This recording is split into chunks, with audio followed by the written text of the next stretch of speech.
Hello everyone. So it is Erin Floto here, and I am talking about something a little different on my channel, mostly because this is the first time for me that I am pregnant. If you haven't seen my latest video or my Instagram post, we found out in March that we are pregnant, and we are past the first trimester at this point. So we shared that last week, I believe. So,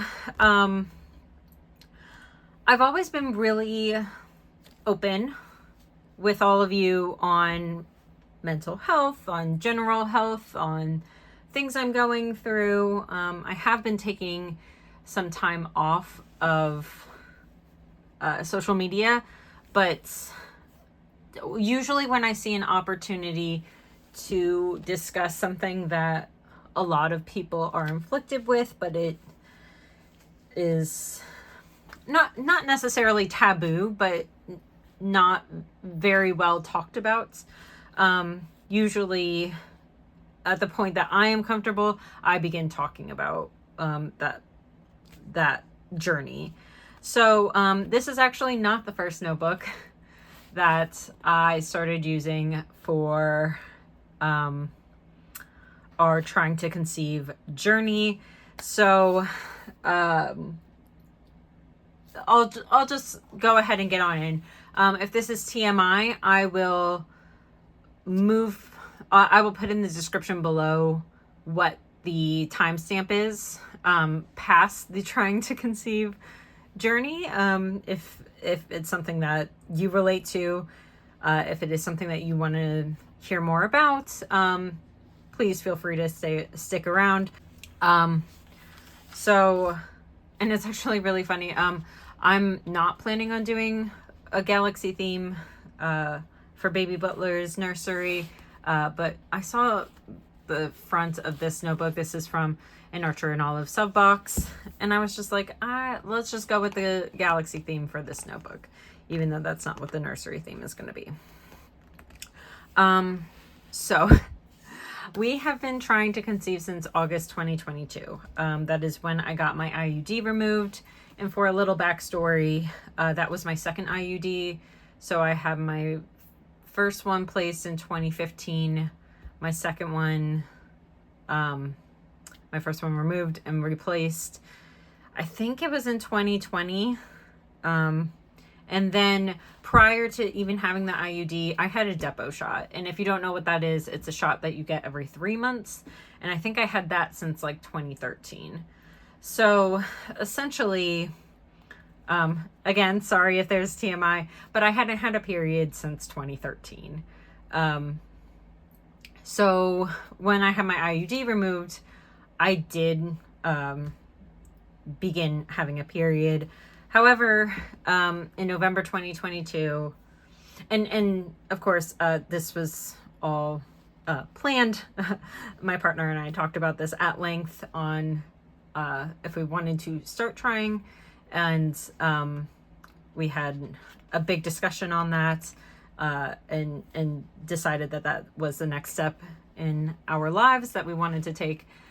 So that is why I had the IUD removed. I would not have gotten it removed if we had not had that discussion. So fast forward to November 2022, I stopped having a period. However, I didn't have a positive pregnancy test. And so I was trying to search for information and getting some mixed signals online. And I remember when I went into my OBGYN in February 2023, that I was trying to explain that I was just trying to search for information. I am a scientist at nature, so I really, I need explanation for what's happening, because like I was repeatedly taking pregnancy tests during that time, and we were not having any successful pregnancy tests, and I still had not had a period, but I was gaining weight a lot.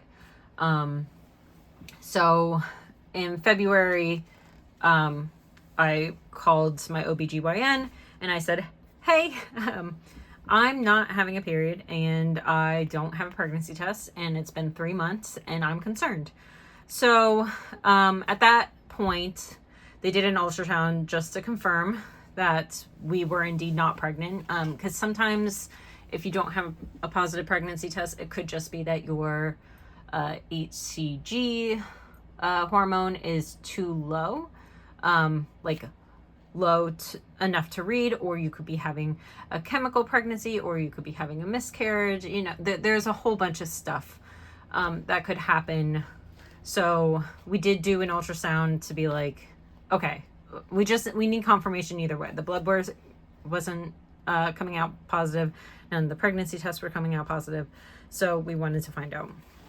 So at that point, because of the things that they saw, they took a look at my ovaries, and between that and some other criteria, they diagnosed me with PCOS, which is polycystic ovary syndrome. Do I know how I got it? No. I'll say that it's not just, like, I've had a cyst on my ovary before, like back before I had the Depo shot, so in 2011. However, like, I've not had any issues with it since that point in time. So there were no cysts on my ovaries at the time of that, but basically I met the criteria to be diagnosed with PCOS. So I will leave some information in the description below just about PCOS in general. I'm not going to go into it. I'm not a doctor. So if you think that, or you have been diagnosed with PCOS, or you think that you may have PCOS, I'll say that PCOS is a big factor in infertility. So I met with an endocrinologist in conjunction with my OBGYN, and they prescribed me metformin at 750 milligrams, which is a big horse pill, which was super fun to take. And I have had hypothyroidism for many, many years, since 2007. So I have worked with an endocrinologist in the past. So fast forward, we still weren't having any success. I was taking ovulation tests to see if I was ovulating, because that is one of the symptoms of PCOS, is that your brain and your ovaries don't necessarily match up when it comes to your cycle.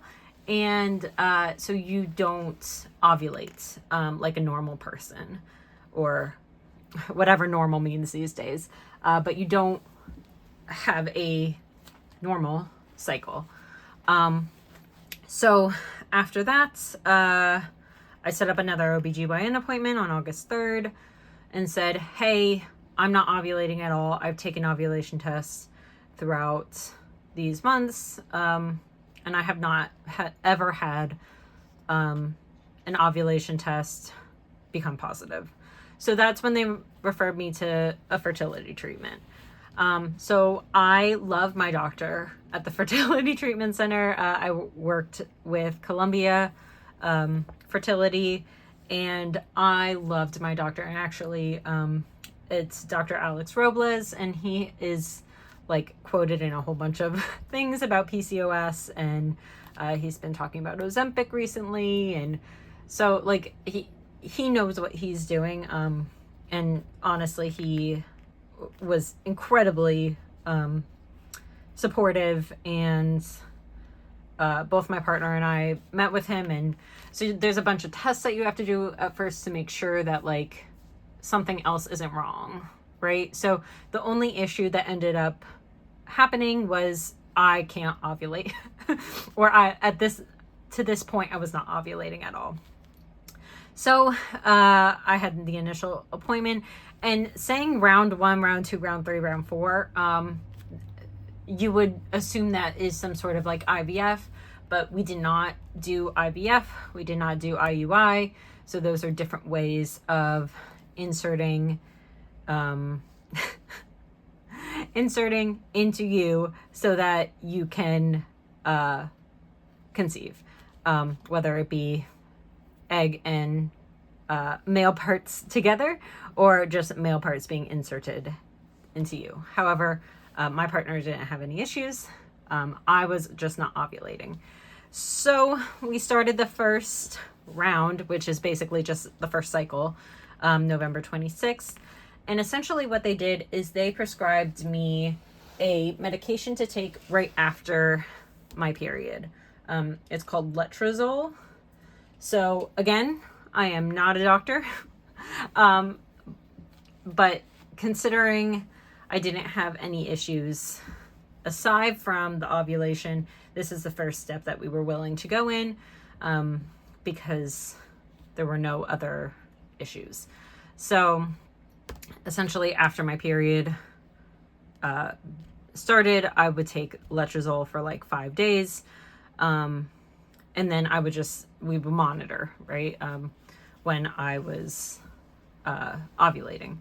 So February 26th was our last one because we had a successful pregnancy during that cycle. So, which is so funny, that's a couple days before our wedding. And just so you know, obviously we have been trying to conceive prior to any sort of engagement or whatever. We knew we wanted to be together. He gave me time because I had just gotten out of a bad relationship. So we both knew we wanted to be together forever. And so the wedding had nothing to do with us going through this at all. So anyways, I just wanted to like kind of put that caveat out there. So we had our positive test. Actually, we were on vacation in Florida when we had our positive test. So March 25th, 2024. And that's basically all my spreads from here. So that's just some background on my trying to conceive journey. So at this point, I'm still trying to figure out how I want to use this, what it's being used for. I have a pregnancy weeks tracker. So I am up to week 14 here. I haven't filled any of it in, mostly because I don't know what color I want to fill it in with. So from here, my plan is to do like summaries, I think. I think right here I'm going to put like a sonogram. And then I think I'm going to do summaries like first trimester, any sonograms that came along with first trimester, and then what symptoms did I have? When did they start? What other types of issues I've had. So my first trimester, I wasn't really sick. I would get nauseous occasionally. Sometimes I would get sick in my mouth a little bit, but I never got sick. But I did have a lot of food aversions. I did have to nap like 6 times a day because I was exhausted all the time. So that is kind of my plan from here, is to do, okay, so first trimester breakdown, what happened during the first trimester, what tests did we do, when did we do them, what was our first sonogram, and things like that. So we did have 2 sonograms. We had a week 6 one, and then we had a week 9, I believe. Which I'll tell you, one of the nice things about working with a fertility center is that they did follow up with a sonogram at the early weeks. So we did have a week 6 one. Normally, your OBGYN won't do your first sonogram until week 9, week 10, week 11. If they can even get you in at that point in time. I was lucky we did get in at week 9 because I knew so early on, because we were trying to conceive and we were tracking and all that kind of stuff. So we knew almost immediately when you could know. So that is why we were able to get in to do our sonogram on week 9. But I think it's such a shame that a lot of OBGYNs don't do an early sonogram, even if it's just with a wand, because there is so much anxiety that you have, like it's kind of like knocking on the door, like knock, knock, knock, are you there?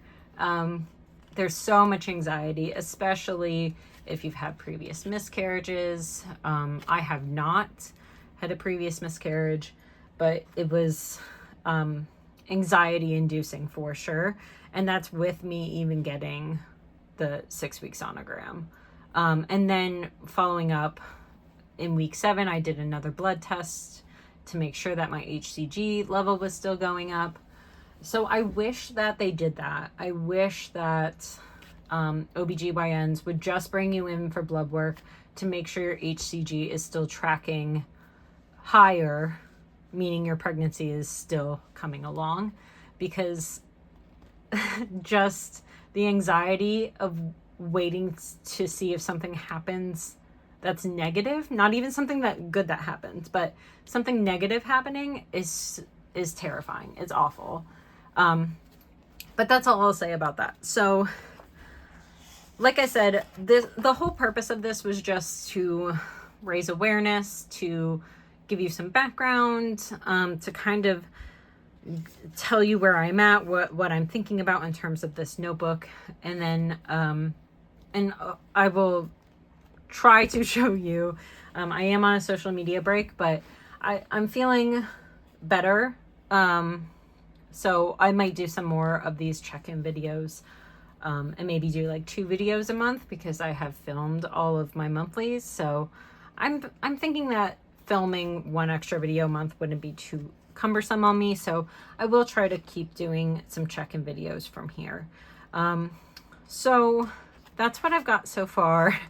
I'm sorry if this was like way TMI. I am sorry if this is not your cup of tea. You are free to never watch these videos again, if that's not your cup of tea, or if you are struggling. I totally understand. But I kind of wanted to come on here to say that a lot of people struggle, and that's totally normal. And I have some conspiracy theory type stuff about why more women now are having issues, but that is for my own brain. I won't share those on the internet. So that is what I've got for you today. I hope this video was informative. I hope this, if you are going through this journey, made you feel less alone, and hopeful. I hope this also helps you feel hopeful. The other thing that I will say is that OBGYNs in this day and age would like you to be trying for a year before you have any sort of issues. And the only reason that I got any sort of movement prior to that is because I was diagnosed with PCOS. So if you have concerns, try to talk to your doctors, and game the system. Honestly, I hate saying that because it doesn't seem fair, but especially if you are later in your years. I'm going to be 34 in August. And so obviously this pregnancy, I'm not considered a geriatric pregnancy, but if you are getting towards your later years, and you know, your clock is ticking, you're feeling pressure, like you want to create a family, really push your doctors, to move, you know, and to do some testing and stuff like that. So that's all I'll say about that is I think it is an absolute shame that women in healthcare have so many issues trying to move the needle in any diagnosis that they do. And that a lot of testing isn't done in this arena. There's so little information on PCOS. Again, I'm not a doctor, but there's been like a fertility boom since people started to do like Ozempic, and it's the year of the dragon. So anyways, I've taken up enough of your time, but that is what is going on with us. I hope that this video was helpful to you, and I will talk to you again soon. Bye, everyone.